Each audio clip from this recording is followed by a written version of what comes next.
Okay, so our next topic is Newton's method, which is one of the greatest applications of calculus.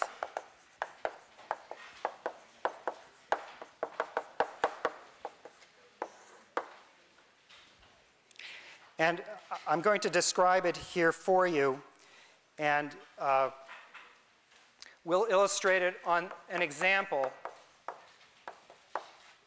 which is solving the equation x squared equals 5. Okay, we're going to find the square root of 5. Now, you can actually solve any equation this way. Any equation that you understand, you can solve this way, essentially. So even though I'm doing it for the square root of 5, which is something that you can figure out on your calculator, in fact, this is really at the heart of many of the ways in which calculators work. So the first thing is to make this problem a little bit more abstract.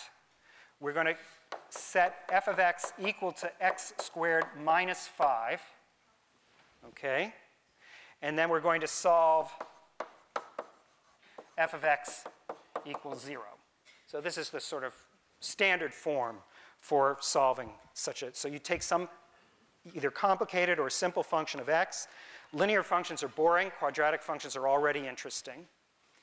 And cubic functions, as I've said a few times, you don't even have formulas for solving, so this would be the only method you have for solving them numerically. So here's how it works. So the idea, I'll plot this function. Here's the function. It's a parabola. Y is equal to x squared minus 5. It dips below 0. Sorry, it should be centered, but anyway. Okay? And now the idea here is to start with a guess. And square root of 5 is pretty close to the square root of 4, which is 2. So my first guess is going to be 2 here. So start with initial guess.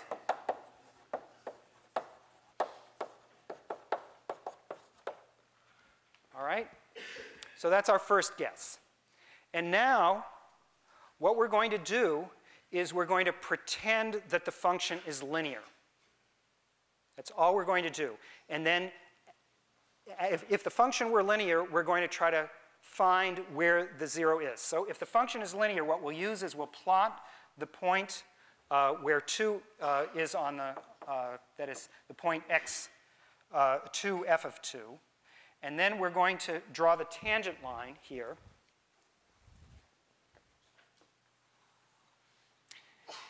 And this is going to be our new guess.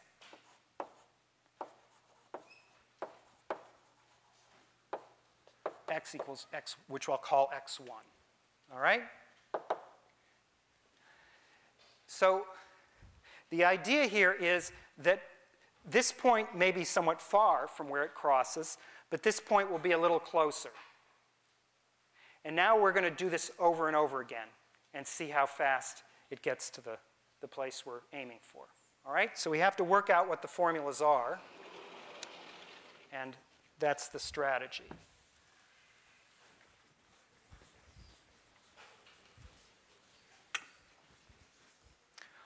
All right. So now, the first step here is we have our guess, we have our tangent line, which has the formula y minus y0 is equal to m x minus x0. All right? So that's the general form for a tangent line. And now I have to tell you what x1 is in terms of this tangent line. x1 is the x-intercept. The tangent line, if you look over here at the diagram, the tangent line is the orange line. Where that crosses the axis, that's where I want to put x1. All right, so that's the x-intercept. Now, how do you find the x-intercept? You find it by setting y equal to 0. That horizontal line is y equals 0. So I set y equals 0, and I get 0 minus y0 is equal to m times x1 minus x0.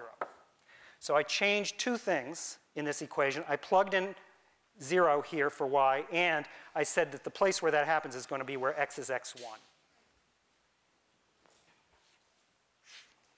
All right, so now let's solve. And what we get here is minus y divided by, sorry, y0 divided by m is equal to x1 minus x0. And now I can get a formula for x1, right? So x1 is equal to x0 minus y0 divided by m.